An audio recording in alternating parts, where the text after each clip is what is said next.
నక్క తెలివి. అడవిలో ఒక చిన్న చెరువులో ఒక మొసలి ఉండేది. ఆ చెరువులో బోలెడన్ని చేపలున్నాయి. వాటిని తింటూ ఆ మొసలి అక్కడే ఉంటుంది. అది ఉన్నదనే భయానికి అక్కడికి ఏ జంతువులు వచ్చేవి కావు. ఆ చెరువు దగ్గరలోనే ఒక పీత ఉంటుంది. మొసలికి అది మిత్రుడు. ప్రతిరోజు చేపలు తిని తిని మొసలికి వెగటు పుట్టింది. అందుచేత ఏదైనా ఉపాయం చెప్పి తనకు వేరే ఆహారం ఏదైనా దొరికేటట్లు చూడమని మొసలి పీతతో చెప్పింది. పీత బాగా ఆలోచించి దానికి ఒక సలహా చెప్పింది. నీవు ఒడ్డుపైన చచ్చిపోయినట్లుగా పడి ఉండు. నేను వెళ్ళి అడవిలోని జంతువులు అన్నింటికీ నీవు చచ్చిపోయావని చెప్తాను. ఆ పైన జంతువులన్నీ ఇక్కడికి నీళ్లు తాగడానికి వస్తాయి.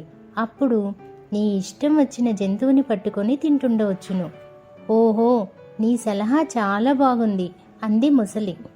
పీత వెంటనే అడవిలోకి వెళ్ళి, మిత్రులారా, చెరువులోని మొసలి చచ్చిపోయింది. మీరింకా భయం లేకుండా వచ్చి నీళ్లు తాగవచ్చును అని చెప్పింది. దాని మాటలు అన్ని జంతువులు నమ్మాయి. కానీ వాటిలో ఒక తెలివైన నక్క మాత్రం నమ్మలేదు. నీతో వస్తాను, నాకు చచ్చిన మొసలిని చూపించు అని పీత వెనకే వెళ్ళింది. నక్క మొసలిని చూసి అది చావలేదని ఊహించుకొని కూడా వచ్చిన జంతువులతో, మిత్రులారా, మొసలి చచ్చిపోయిందని మీరు నమ్ముతున్నారా? అది తోక కదుపుతున్నట్లు మీరెవరైనా చూశారా? నాకు ఒక గుడ్లగూబ చెప్పిన ప్రకారం మొసలి చచ్చినా సరే దాని తోక కదులుతూ ఉంటుందట అని నక్క గట్టిగా అరిచి చెప్పింది. తెలివిలేని ఆ మొసలి నక్క మాట విన్న వెంటనే తోక కదల్చడం మొదలుపెట్టింది. అది బ్రతికే ఉందని నక్కకు ఇప్పుడు అర్థమైంది. వెంటనే గట్టిగా, మిత్రులారా, పారిపోండి, మొసలి చావలేదు, బ్రతికే ఉంది అని అరిచింది. వెంటనే జంతువులన్నీ అక్కడి నుండి పారిపోయాయి. ఈ కథలోని నీతి ఏమిటంటే, మోసాన్ని మోసంతోనే జయించాలి. రాక్షసుడు కోతి. అనగనగా ఒక అడవిలో ఒక పెద్ద రాక్షసుడు ఉండేవాడు. అతను చాలా క్రూరుడు. కనిపించిన జంతువునల్లా తినేస్తుండేవాడు. దీంతో అడవిలో జంతువుల సంఖ్య తగ్గిపోతూ వస్తుంది. ఒకనాడు అడవిలో జంతువులన్నీ సమావేశమై రోజుకు ఒక్క జంతువును ఆహారంగా పంపాలని నిర్ణయించుకున్నాయి. అందుకు రాక్షసుడు కూడా అంగీకరించాడు. రోజుకొక జంతువు రాక్షసుడికి ఆహారంగా వెళుతున్నది. ఒకరోజు ఒక కోతిపిల్ల వంతు వచ్చింది. కోతిపిల్ల ఒక కట్టెల మోపును నెత్తిన పెట్టుకుని ఆడుతూ పాడుతూ బయలుదేరింది. అదురు బెదురు లేకుండా వెళుతున్న కోతిపిల్లను చూసి మిగతా జంతువులు ఆశ్చర్యపోయాయి. కోతిపిల్ల వెళ్లి రాక్షసుడి ఎదురుగా నిటారుగా నిల్చున్నది. అది చూసి రాక్షసుడు, ఓసి మర్కటమా, నన్ను చూస్తేనే అడవిలోని జంతువులన్నీ గజగజా వణికిపోతాయి. నీవు ఎంత పొగరుతో నిలుచున్నావు అని హూంకరించాడు.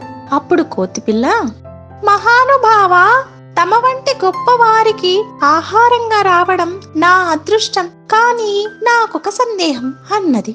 ఏమిటది అని ప్రశ్నించాడు రాక్షసుడు. ఎంతో ధైర్య సాహసాలు గల తమరికి నిప్పును చూస్తే భయమని అడవిలో జంతువులన్నీ ఎగతాళి చేస్తున్నాయి, నిజమేనా అని కవ్వించింది కోతిపిల్ల. ఎవరా మాటన్నది? నిప్పును చూస్తే నాకు ఏమీ భయం లేదు అన్నాడు రాక్షసుడు. కోతిపిల్ల తను తెచ్చిన కట్టెల మోపును తీసి పరిచి దానికి నిప్పంటించి రాక్షసుడిని అందులో దూకమన్నది. రాక్షసుడు అగ్నిలో దూకి మరణించాడు. అది చూసి కోతిపిల్ల ఆనందంతో నాట్యం చేసింది. మిగతా జంతువులన్నీ వచ్చి కోతిపిల్లను అభినందించాయి. నక్క హోటల్. అనగనగా ఒక అడవిలో ఒక నక్క ఉండేది. దానికి రుచికరమైన వంటలు చేయడం చాలా బాగా వచ్చు.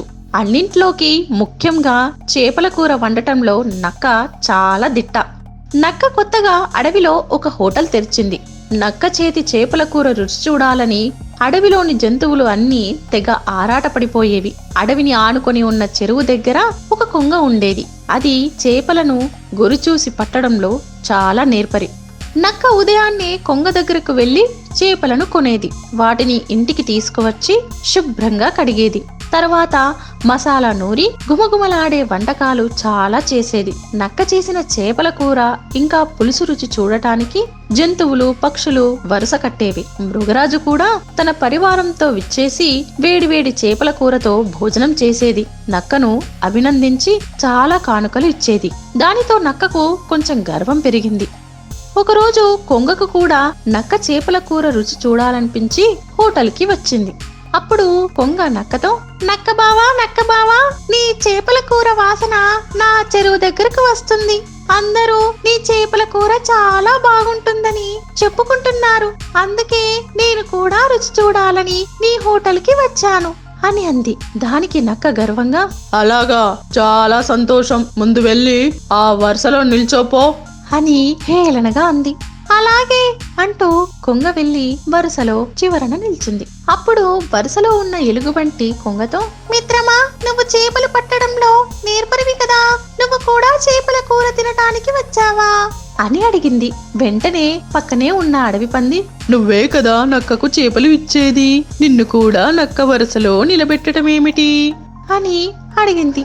దానికి కొంగ, నిజమే, నేను చేపలను అయితే పట్టగలను, కానీ నక్కలాగా రుచిగా కమ్మగా చేపల కూర వండటం నాకు చేత కాదు. పైగా నక్క నా దగ్గర చేపలను ఊరికే తీసుకోవటం లేదు, కొనుక్కుంటుంది అని చెప్పింది.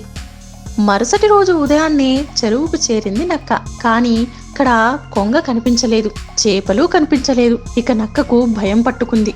నిన్న కొంగను అవమానించినందుకు ఇప్పుడు ఇలా చేసిందేమో అని ఆలోచిస్తూ ఉండగా కొంగ అక్కడకు వచ్చి నక్క ముందు వాలింది. మిత్రమా, కంగారు పడకు, ఈ చెరువులో చేపలు అయిపోయాయి. నీకోసం పక్క చెరువు దగ్గర చేపలని సిద్ధంగా ఉంచి వచ్చాను అని కొంగ చెప్పింది. అప్పుడు నక్క కొంగతో, మిత్రమా, నాకు చేపల కూర రుచిగా వండటం వచ్చు, కానీ నీలా చేపలను నేర్పుగా పట్టలేను. అన్ని విద్యలు అందరికీ రావు.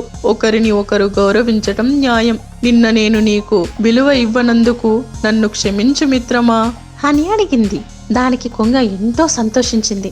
తరువాత ఇద్దరూ కలిసి పక్క చెరువు దగ్గరకు వెళ్లి చేపలను తీసుకుని వెళ్లారు. కప్పగాండ్రింపు.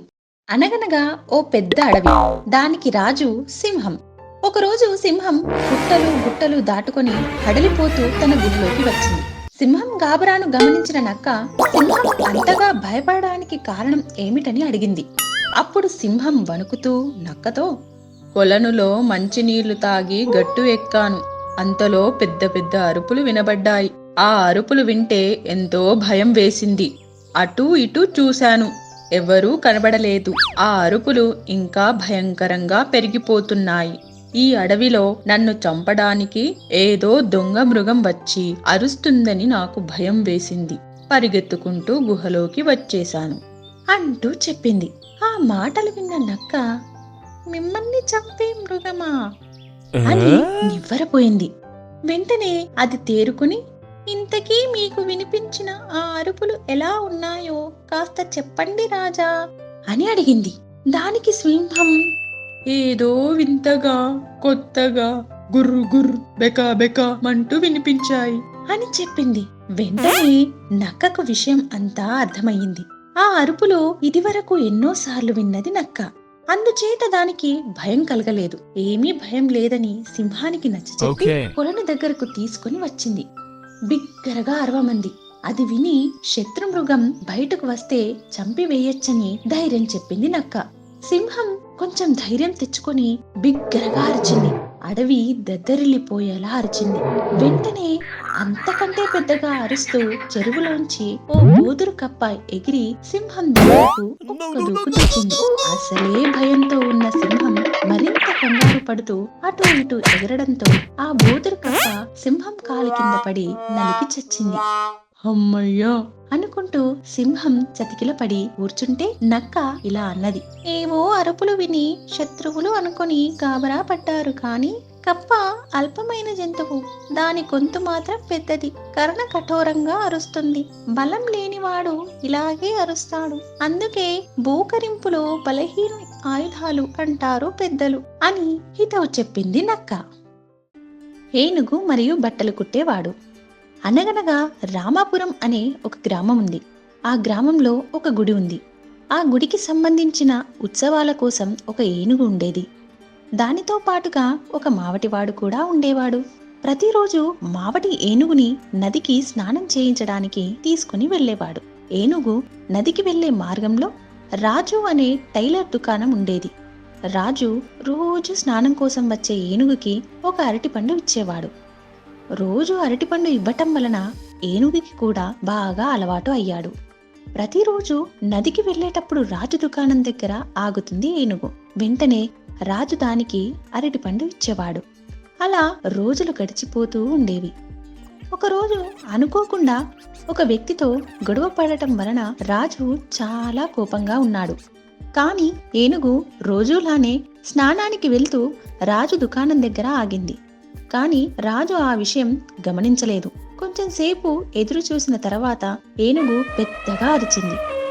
ఆ అరుపుకి అసలే కోపంలో ఉన్న రాజు తన దుకాణంలో ఉన్న సూదిని ఒకదాన్ని తీసుకొని ఏనుగు తొండం మీద గట్టిగా గుచ్చాడు.